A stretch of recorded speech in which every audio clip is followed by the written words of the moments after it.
Le garçon qui dompta le vent. Un livre écrit par William Kamkwamba et Brian Miller, dessiné par Elisabeth Zunon, traduit et lu par Philippe Brault.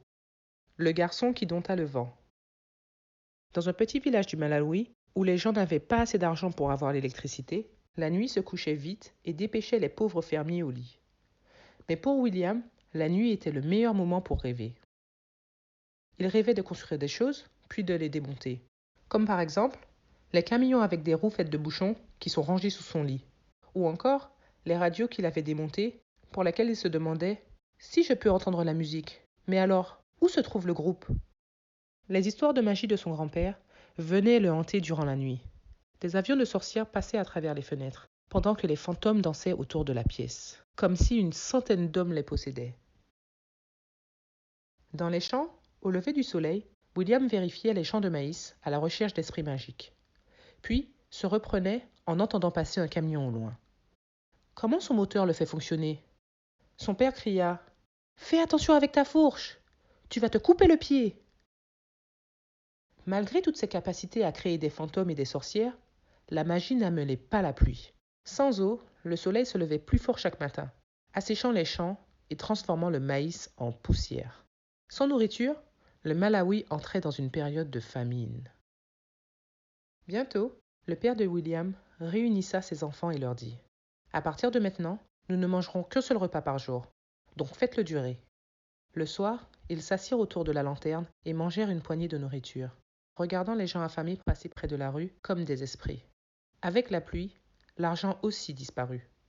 Son père dit « Pépani, je suis désolé, mais il faut que tu arrêtes d'aller à l'école. » Maintenant, William se tenait près du chemin, regardant les autres élèves passer, seul, avec le monstre dans son ventre et une boule à la gorge.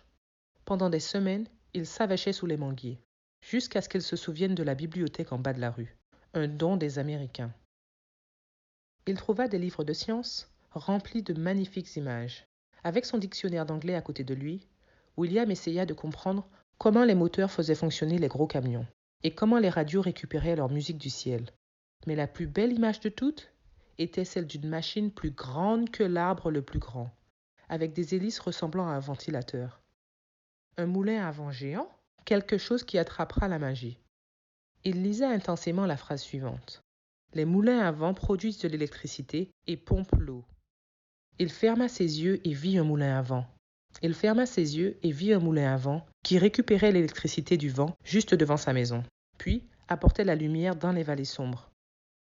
Il vit la machine ramenant de l'eau fraîche au sol et l'envoyant dans des champs asséchés, rendant le maïs grand et vert, même lorsque les prières des fermiers étaient sans réponse. Ce moulin à vent était plus qu'une machine.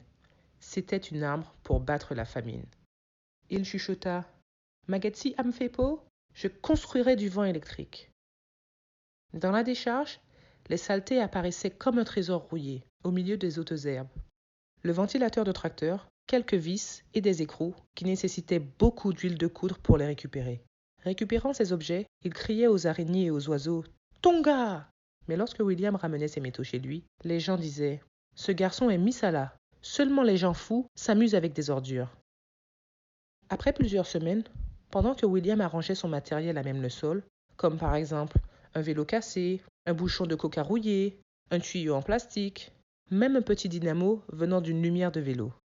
Durant 3 jours, il tapait, vissait et réparait, alors que les poules chantaient, les chiens aboyaient et les voisins secouaient leur tête en disant « Qu'est-ce que Misala fait encore ?» Son cousin Geoffrey, accompagné de son meilleur ami Gilbert, arrivèrent et le saluèrent. « Mouli Bwanji, peut-on t'aider avec le moulin électrique? Prenez vos outils et suivez-moi en forêt. » Ils coupèrent ensemble le tronc de plusieurs grands arbres, puis les vissèrent ensemble pour fabriquer une tour. Alors qu'ils se tenaient au-dessus de la tour, William cria « Fais-le monter !» alors que les garçons tiraient et poussaient. Une foule se réunissait en dessous de la tour et regardait cette machine bizarre qui se tenait debout et balançait comme une girafe maladroite. Certains ricanaient, d'autres se moquaient, mais William attendait le vent. Comme toujours, il arriva. D'abord une brise, puis un vent fort.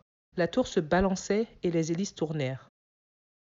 Avec des mains qui furent blessées par la faim et la nuit, William connecta les fils à une petite lumière, qui commença par s'allumer de temps en temps, puis s'alluma aussi fort que le soleil.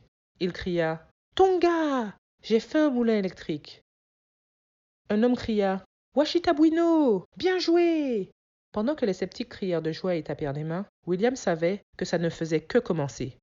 La lumière ne pouvait pas remplir les ventres vides, mais un autre moulin à vent pourrait engorger les sols asséchés, créant de la nourriture là où il n'y en avait pas avant. William pensa Magetsi Abfekpo, le moulin électrique peut nourrir mon pays. Et c'était la plus belle magie du monde. C'est la fin d'une histoire vraie. Voilà, c'était l'histoire du garçon qui dompta le vent sur Livre pour enfants noirs. Merci d'avoir regardé la vidéo. N'oubliez pas d'aimer et de vous abonner. Et à bientôt pour une nouvelle vidéo. Bye bye!